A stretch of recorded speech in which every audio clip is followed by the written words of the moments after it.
All right. Well, thanks for Michael Spencer. Thanks for coming by and helping us wrap up the day. You're the Absolutely. wrap up. You're the one. You and I are standing in between us and cocktail hour, right? We've reached that point of the day. So thanks for joining this. I've enjoyed getting to know you a little bit. We clearly share an equal passion. I'm a self-confessed revenue cycle geek for many years. Obviously, I sort of have to solve all the problems of the revenue cycle with our clients through data. But I think woven throughout the day today, I don't know, probably half the discussions were patient access, front door of the revenue cycle. So you have a pretty big job at a client of ours, Conifer, and your career's in multi-billion-dollar health systems, and you have spent a lot of your career in the front end, right? It's the front door. We share an equal conviction, which is why is it sometimes it gets put on the back burner. It has delays. I don't want to be, too provocative, but why doesn't it get more attention, the attention it deserves in your mind? Like, let's start there. Yeah, I think in my experience with 3 major health systems that I've been in, yep. In 20 plus years, that health systems are going to invest where the revenue generation happens, right? Yep. So the new MRI machine, robotics, etc. Yep. More patient beds, right? Yep. Expansion. And I understand there's a place for that, Yep. especially in a fee-for-service environment that we live in. Yep.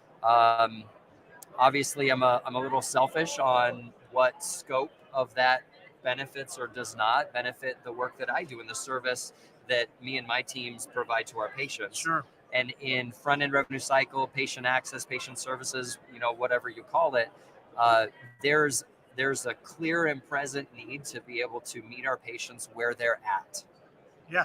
And our patients demand more because of the experiences that they're having with technology-forward organizations in and outside of healthcare. I mean, Amazon, etc. There's an app for everything now. Yeah.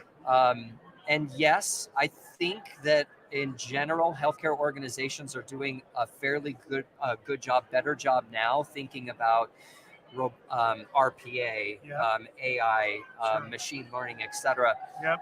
More so that applies on kind of mid and back end revenue cycle, things that will help with computer assisted coding, with claims processing, or triaging a denial and trying to get that bucketed appropriately to an individual to review, or even hands off, completely send that back to the payer with some additional documentation justification. But still, I find myself in my world trying to advocate for our patient and advance the technologies that we utilize for our patients. Yeah, absolutely. It seems to me, and just in our dialogue, for how many years have we been saying patient first, patient in the center? Do you feel like we've turned the corner, and that because you're being backed by your C-suite around your initiative is digital patient engagement? Correct. Right. Yeah, that's what we call it within Conifer, is digital patient engagement. Yep. It's very clear to me. Yeah. Mm-hmm. Right, what the scope of that means. Yeah. Within our interaction with the patient. You mentioned patient surveys. Yep. Just to comment on that for a moment. Yes, for years, and everybody still uses HCAPS, right? Yep, sure. And there's different vendors out there. In my experience, with the organizations I've worked with, it's primarily been through Press Ganey. Yep. I've never really liked the way that the questions are worded. Yeah. We perpetually have issues with patients confusing who the subject of the question. Yeah. And they'll answer a question, negatively, that's patient access oriented, but then write in verbatims about how the nurse was whatever, or the doctor was whatever, or the room condition was dirty, etc. And since it's a survey, it has to be somewhat standardized so that it's benchmarkable and all that. Right. But you're right. So that can be problematic. So to address that, I'm just curious, do you do your own? Yes. Okay. And so to kind of peel back the layers of the onion, what is digital patient engagement? Yeah. What does it do? Yep. What are some of those specific features and functionalities within it as we define it? Yep. So our initiative right now is focused on basically everything from order through point of entry. And let me break that down into a few specific segments. So we may receive an order from a physician. We could use digital patient engagement to reach out to the patient to help get that appointment scheduled. Or if a patient has an order in hand, right? And this is somewhat Yep. duplicative with what other systems do today. Sure. Yes, Yep. patients can do self-scheduling Yep. through some patient portals. Yep. You know, of course, we can talk about patient portal utilization and Yeah. how that's low. Yeah. But I'll get into some of the kind of pros and cons and, Sure. and rules Yeah. of engagement. Yeah. So self-scheduling, Yep. it includes texting and or emailing the patient ahead of their scheduled visit. Yep. And sometimes multiple times as we get closer to the scheduled Sure. data service. They're able to log in Yep. without a user ID and password, some just dual authentication or ID validation. And then they go through a full demographics review that's in a form that's preloaded with whatever we have on file. So not completing something from scratch. Think about you go to your doctor and you're given that clipboard. Yeah. Once a year, My you gosh, get this still. clipboard. I've been a patient here for years, and I have to fill out everything as if I've never been here before. Exactly. Couldn't agree more. So in addition to that, so digitally on your phone, you can do this on a computer, on your phone. Doesn't require an app to be downloaded. Doesn't require user ID and password. Those are barriers of entry, barriers of utilization. Good point. Yeah. And that's exactly why we as an industry struggle with patient portal utilization. Yeah. Because you have to have an app or a user ID and password. Yeah. Yeah. And then they kick you out, and we all have to take cybersecurity very seriously. But sometimes the app, you're right when you need the portal, you got kicked out, and you have to reset your password. It's like, I don't have time to do that. I'm here. You know, that different happened. password requirements for every system. So the text thing, I want to make sure we don't gloss that over, because I have found it to be helpful, like with dental work. I would say that I say this all the time, that dentists seem to be more on the ball with that, right? Yep. So you have an appointment. It's like, I can hit one. Are you still coming? Yep. Right? Confirm your appointment. And they may do that 2 or 3 times because they know that I'm going to reschedule 100 times because I travel, blah, blah, blah. I actually find it to be, and the easier it is for me, yep, I'm still coming. Or, hey, nope, need to reschedule, call, right? Mm-hmm. We all have the phones, so it low common denominator principles, right? Using form factors that people have ready access to. And like you said, taking friction out, fewer touches, fewer friction points that's what patients are demanding. Absolutely. A few other functionalities of the tool that really, because this is not just about taking an interview that we do with a patient over the phone and converting it over to you doing it yourself on a website. We're looking at pushing additional capabilities. So capturing an ID and an insurance card from a patient on their phone. So literally pull out your wallet, point your phone at that ID and take a picture front and back. Sure. Signing your consent forms on your phone before you arrive. Everybody wants to do that. We use online banking. Yeah. And we're doing it today now in Conifer. Yeah, that's great. And all of that means nothing if you can't actually deliver something of value to the patient at some point in time, because we're asking the patient to do more up front. So we have to return that favor to the patient later on. That's a good way to put it.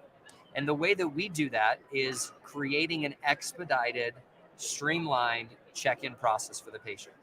Now, there's some things we can't do. I mean, ideally in a perfect world, and maybe in a clinical setting, we could do this or a non-hospital setting, let me say that, we could do this. is completely bypass registration. Completely. Sure. If we have your ID, your insurance card, demographic verifications, signatures, your payment also processed pre-service. There's nothing holding you, Yeah. in line.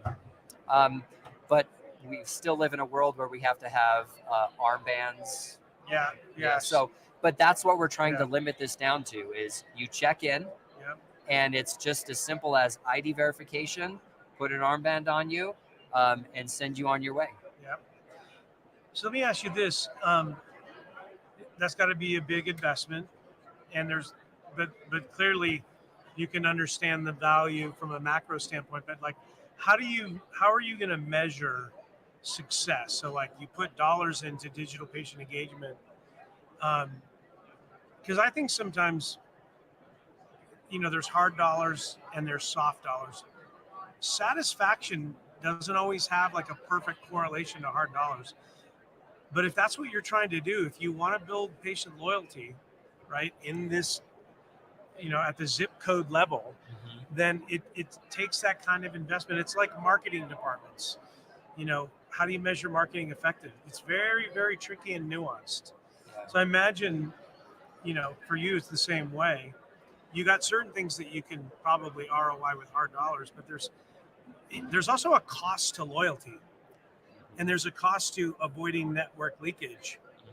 So this should be one of the most funded things in my view. It should be. I think the ROI is very clear in principle to the benefits that this brings to any healthcare organization. But as anybody knows who's tried to push a project in, you have to show it on paper, Sure. the potential. So Sure. now I'll start with what's maybe a little more gray and Yeah. difficult to measure. And you mentioned that, and that's patient satisfaction. Yep. Yes, there are studies out there that show traditional, or at least tied to traditional HCAP surveys, that a 2-point improvement with this measurement, more likely to recommend, for example, can yield X number of millions of dollars in net Sure. patient revenue. Yep. That's a little more soft when you're talking specifically about patient experience improvement with something like digital patient engagement. Yep. But at least we can show that there's a correlation, not Yep. necessarily a causation directly to revenue uplift. Yeah. Now, there are definitely some more black and white and direct ROI arguments that could be made. The biggest one, and probably the most easiest, is efficiency gains. Yep. Right? Sure. And we didn't really talk about this earlier, but the only way that this becomes digestible in a healthcare setting with a complex, RCM Yep. organization like ours is that you can introduce more systems that require more manual processing, Yep. that require another touch point for our staff. Yep.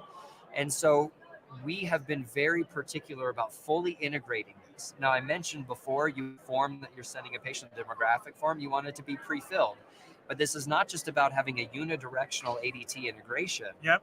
We need full bidirectional integration. Sure. Yeah. So instead of me calling you, I'm Yep. the registrar, you're a patient, and going through all the questions and updating that in the Yep. computer, instead all of your updates flow directly in. Yep. Your insurance card flows into document imaging, consents flow into document imaging, Yep. payment is processed in our payment vendor solution. Yep. And our workflow tools that we, every organization has a way to track, work queues and workflow, but those tasks are completed within those work queues. Yeah. Yeah, for sure. And then that way, and only that way, does it actually simplify, not only for the patient, but for our staff, the work that they have to do on each and every account. Yep.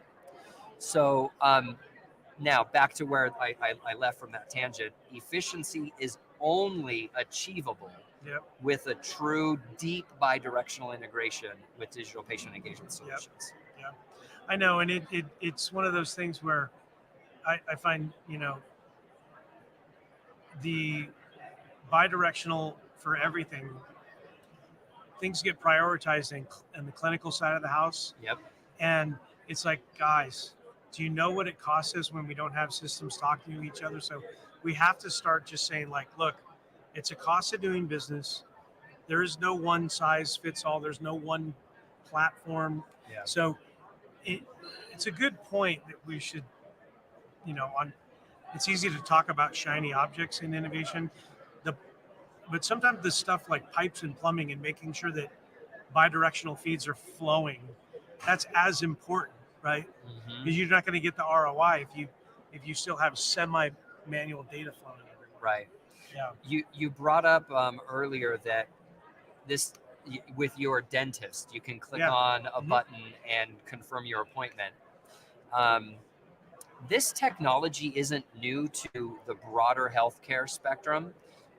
In fact, most consumers of healthcare have experienced this in one form or fashion with their PCP or a specialist or their dentist. Absolutely, right? everything that, But why isn't it as common in acute care settings? Yeah, in big hospitals, And it's because of multiple system integrations that are needed. Yeah. It's easier in a practice where you have, you know, a physician who uses a single PM system, and there's one integration point, and that's it. I just think it's a lame excuse because the larger the enterprise, the more you have resources, and so I'd rather poke the bear a little bit and say, like, come on, get on with it. We have multiple systems. It's going to cost money to make them talk to each other. Spend the money because you won't get the ROI and the value if you don't. Right. So they're making us wrap up. Let me ask you this: in your purview and this initiative, where do you want to be in 5 years? Personally, or as an organization? As an organization, yeah. Where do you want this investment in digital engagement? It should be live at all of our hospitals across all of our clients. Every patient should have the opportunity, whether scheduled or walk-in, unscheduled emergency room, to be able to choose to use digital patient engagement technology, or if they so choose, we're happy to take care of them. So you're going for 100% implementation and adoption in 5 years? We'll be there before 5 years, well before 5 years. Great. That's great. Yeah. And it's, these things take time, especially the larger the organization. You guys are a big shop. It touches multiple people. Well, that's great. Well, thanks again. I mean, not only did we get kicked out of the show, They're shutting the lights off. They shut the lights off. They apparently want us to go to the bar. Thanks a lot. Thank really you so appreciate it. Yeah, enjoyed the dialogue. And are you coming to our thing tomorrow? I haven't heard about it. We have 6 to 10